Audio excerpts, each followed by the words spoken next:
Bonjour à tous, c'est Antoine Kirchner, votre radiologue osseo-articulaire préféré des réseaux.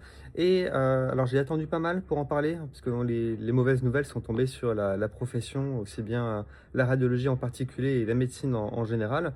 Et la médecine, bon, la médecine libérale plutôt, mais essentiellement la médecine en général. Depuis le 14 octobre, on a une charge sans précédent, aussi bien au niveau du législateur, avec le plan de financement, le PLFSS 2026 de la sécurité sociale, et en particulier pour la radiologie, en la personne de Thomas Fatome, le directeur de l'UNCAM, l'Union nationale des caisses d'assurance maladie, donc le directeur de l'assurance maladie, qui a décidé de flinguer la radiologie, en particulier la radiologie libérale. Libérale dans le sens les gens qui ne travaillent pas en hospitalier, hein, on ne parle pas d'opinion politique, libérale, pas libérale, etc. Je vais vous donner en très très bref mon opinion là-dessus. C'est extrêmement pénible là, et c'est pour ça que j'ai attendu en fait pour faire cette vidéo, parce qu'en vrai on se sent attaqué, on se sent profondément attaqué dans ce que l'on fait.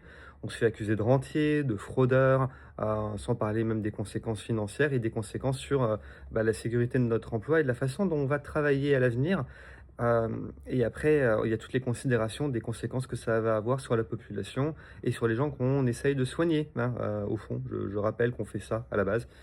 Donc, j'aimerais bien savoir, déjà, je ne vais pas aller plus dans les détails, est-ce que vous avez entendu parler de cette réforme du côté, enfin, des éléments de réforme du plan de financement de la sécurité sociale 2026?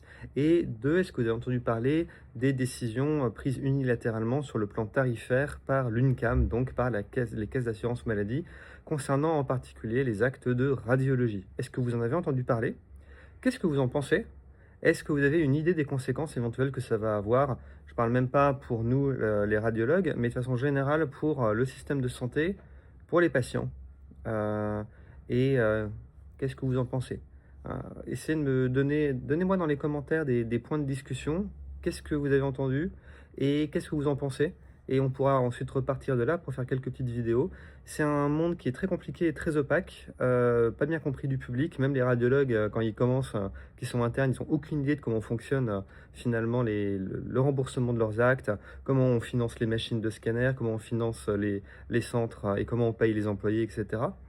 Et donc, moi, j'en profiterai pour faire, je l'espère, un petit peu de pédagogie, pour vous donner une idée de qu'est-ce que ça signifie d'avoir un centre de radiologie, qui paye et comment fonctionne tout ça, et quelles conséquences ça va avoir ces baisses tarifaires et ces réformes. Voilà. C'est pas réjouissant, mais il faut qu'on en parle. Allez, à bientôt!